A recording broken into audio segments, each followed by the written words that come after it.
Hola, voy a grabar este vídeo de dinámica para los alumnos de cuarto de la ESO que tengan dificultades a la hora de descomponer algunas de las fuerzas que actúan sobre un cuerpo en movimiento y tengan dificultades a la hora de calcular su componente X y su componente Y.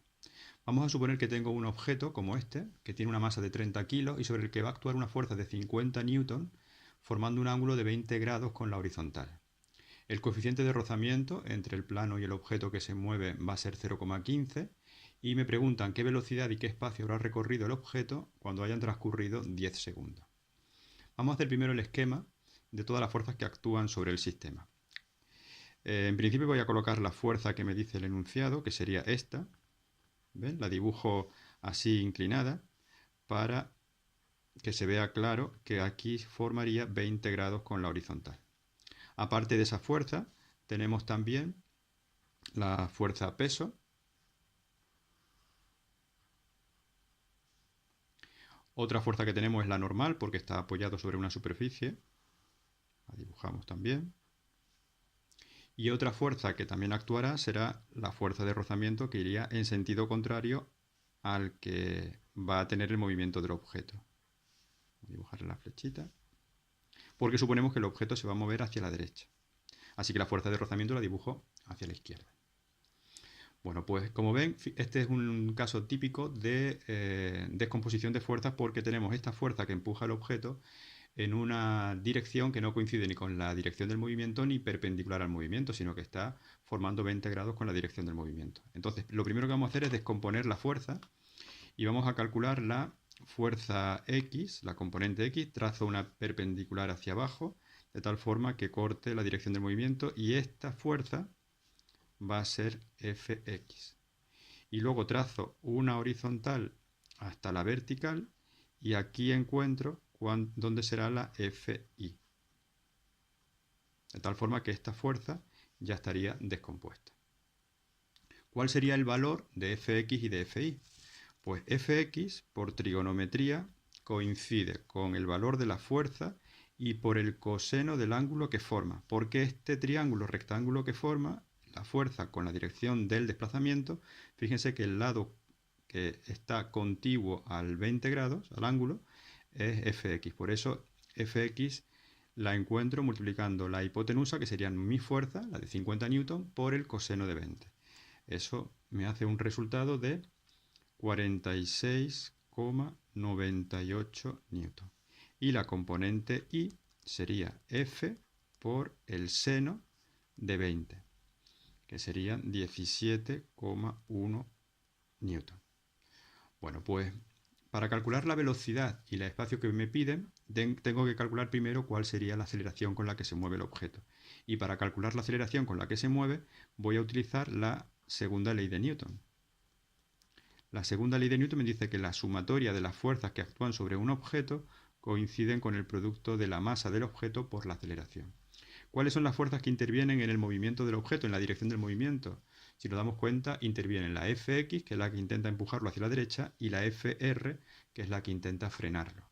Así que las resultantes de esas dos fuerzas serán Fx menos Fr. Y ahora continúo con m por a. Así que si despejo la aceleración, quedaría Fx menos Fr partido por m. Fx ya la he encontrado, la tengo aquí. Pero la Fr tengo que averiguarla. Vamos a ver cómo se encontraría.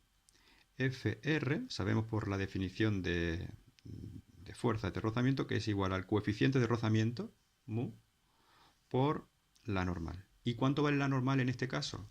Pues fíjense que en el eje vertical tenemos tres fuerzas, la normal, Fi y el peso. Estas dos van hacia arriba y esta va en contra. Y en esta dirección no hay movimiento, con lo cual tienen que anularse entre sí. La resultante de estas tres fuerzas tiene que ser nula. ¿Cómo planteo entonces esa resultante de fuerzas en el eje vertical? Pues n más la Fi, que van hacia arriba, tiene que ser igual al peso. De aquí despejo la n como peso menos Fi. ¿El peso cómo se calcula? Eso es sencillo, m por g. Y la Fi ya sé que vale 17,1. Pues como la masa del objeto son 30 kilos, g9 vale 9,8, encuentro que la FR, la normal sería 276,9 newton. Pues voy entonces aquí a la definición de fuerza de rozamiento y sería 0,15 por 276,9 y me sale una fuerza de rozamiento de 41,53 newton. Bueno, pues entonces ya puedo venir aquí y sustituir los valores de las fuerzas que intervienen para calcular la aceleración. Fx, lo hemos calculado antes, era 46,98.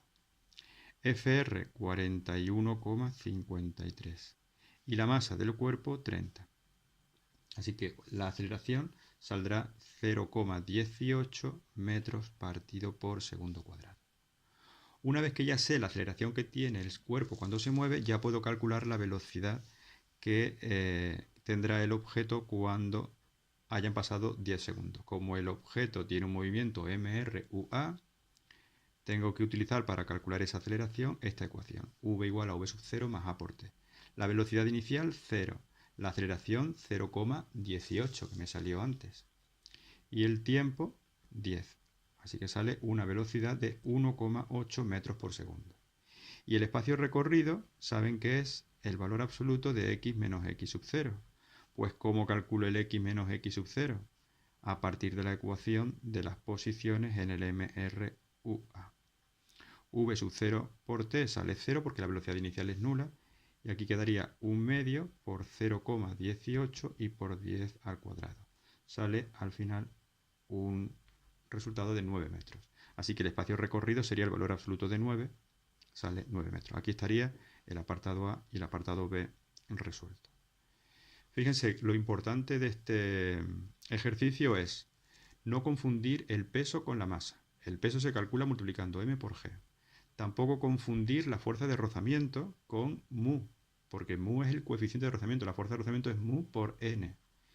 Y luego, pues no equivocarse a la hora de descomponer la Fx y la Fi. Fíjense que en este caso la Fi va hacia arriba y por lo tanto hace que la normal sea menor que el peso. ¿Ven? Si al despejar de aquí la normal es menor que el peso, es el peso menos esa componente I. En el caso de que la fuerza, en vez de ir hacia arriba, hubiera ido hacia abajo, la componente I sale hacia abajo. Y en ese caso ya la normal sería superior al peso, porque al despejarlo me habría salido peso más Fi. Bueno, espero que les ayude el ejercicio para entender un poco mejor cómo se realizan ejercicios donde haya que descomponer fuerzas para el cálculo de la aceleración del sistema. Venga, un saludo.